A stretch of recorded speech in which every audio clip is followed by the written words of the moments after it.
Hello everyone and welcome. With the latest video I have finished the small towel force that I had, and now it is time I make a display case for them, a decent one, because they already were in this lovely little wine bottle box that I had, but now I sanded it down and painted it, gave it a few coats of paint, painting white, even with spray cans can be quite challenging. It required roughly 3 coats to get that lovely pristine white, and as you can see they all fit quite snugly, as the XV88 is the biggest one I have. But since we're talking display case, they should also have a bit of a light going on.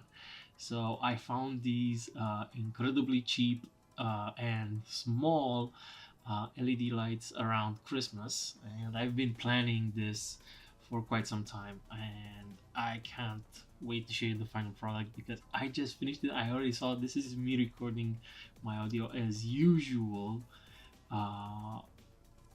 after I've completely edited all of the footage and doing voiceovers, but it's going to be absolutely amazing. So first things first, I also drilled a small hole in the back so that the lights can fit through and have all the batteries and everything on the back. Next up, I already cut some transparent sheets of plastic that I'm going to use to glue all of the LED lights on to, and then place these as the roof of the box to help with the light dispersion, as well as have a solid sheet that protects the LEDs. Now I'm using my soldering iron to melt the plastic to create recesses for the LEDs, and then I will come with some hot glue, with some transparent-ish or white hot glue to keep everything in place. You have to be very careful not to cut the wires. I was as well as not scratch the acrylic, the sheet, in order to have everything flush. I am using first only duct tape to hold them in place while I finish up laying them in the final positions that I want them to be, and then I will hot glue them in place, and then I will hot glue the entire panel onto the roof of the box. You can see there the previous cutout piece that I used to test ways of melting the plastic so that I can fit the LEDs flush in there. So yeah, there's that. What else is there to tell you? Careful when working with hot glue and with the soldering iron, especially if it's not designed to melt plastic. It's designed to just solder, and it creates a few fumes which can be toxic, but we're talking about just a little bit of melting plastic. It's not severe. I've done way worse with this thing in my youth. But yeah, I was afraid that literally at the last one that I did, I may have gone too deep, but fortunately I did not. It was like already getting really hot, the soldering iron, and fortunately it did not go all the way through, and the LED fit in just fine and everything looked good.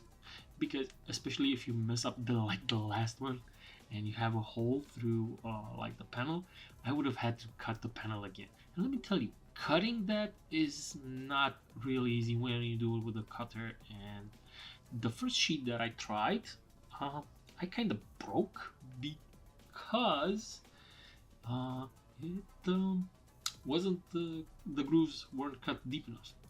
this is me testing how well it fits, as well as all the light that it can give. And yeah, it looks absolutely awesome. Look at that. Isn't that wonderful? And now I get to the hot gluing. I use a blob of hot glue over each LED, and then I use a small sheet of baking paper and my finger, which is hardened by now, to smudge it in there and to make sure that it is as smooth as possible. I don't have a lot of wiggle room because the Pathfinder drone is the tallest miniature that I have, actually taller than the XV88, and if I thicken this panel too much, as well as the magnetic strips that I'll add later on, it might not fit. Yeah, so that is the height that I need to cover to make sure that I have in the middle. As you can see, I'm doing a lot of skips forward because it's pretty boring. It's just repetitive text. Just fill in the holes with a bit of glue and use the sheet to smudge everything to make it as flat as possible and to keep everything in place.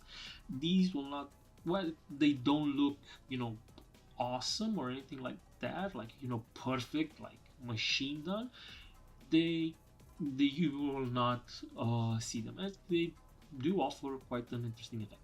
All of these are the tiny strings that are left when using hot glue. I found this really good hot glue. Usually my pistol, which is not the best, tends to leave a lot of strings, but these ones were really high quality, the glue sticks I mean. They're from Parkside, cheap generic brand, but they were way better than what I used to have. I wanted these transparent ones to not shine, colored lights or anything, give reflection and so on and so forth. And with this being completed, it's just time to put it in there. And fortunately, it was really easy. I just had to glue like the edges as well as the front edge. Unfortunately, I lost a bit of the footage. It had to go on the cutting room floor because I almost ruined the entire project with a bit of a hot glue accident immediately after this sequence, where it spilled all over the box and I had to clean it up, and I stopped the camera from filming. And when I came back, I didn't really film me gluing everything. And now there's just one final step before we put the models in for like until I have a game with them, and that is to add the magnetization, because I want them to be safe and secure, and maybe in the future think about adding a handle so that this can actually be a transport case. So I found these magnetic strips at a hardware store, and it's like 3-meter long tape, which I cut into 4 strips to cover the entire base. There was a tiny problem because it came in a roll, and as you can see, it's really trying to bend the out of the way. So I found a simple solution. I have my metal ruler, and I can slap it on there, and then I just leave it for a few minutes for it to straighten out, and it's great. While it's there, I can actually take another strip, cut it the same length, and just add them all, stack them on top of one another, and they straighten themselves out by their force and everything. And once they are straight, using their self-adhesive tape, just put them in there, and we're done.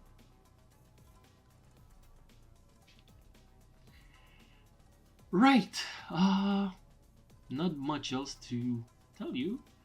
I'm just going to be quiet for a second and let you see the process. This is going to be like the longest part. It's just going to take 1 more minute, and after that I'll let you enjoy like the final shots and me just adding the army in there. Pretty straightforward, not much else to see. Hey, if you enjoyed this video, and want to see me making more of these, really hit the like button or leave a comment, because that's really gonna tell me if this is something my viewers are really interested in. This is not something that I usually do, so, and I don't have any plans going forward for like any of the rest of the armies that I have. I'll probably just find some generic cabinets from IKEA or something like that to display them in. But I had this box and I really wanted to do something with it, and I as soon as I saw it, I was like, yes, this is clearly something that fits miniatures, and I want to see them. And I have this small force that fits right inside of there. I can't wait to make this happen. Again, thank you for checking out the video. This was a short one, but it was a fun one. And I hope to see you next time. I'll be here. And if you enjoyed it, subscribe, like, and share it with a friend. Alright, I'll let you enjoy the finishing touches. Bye bye.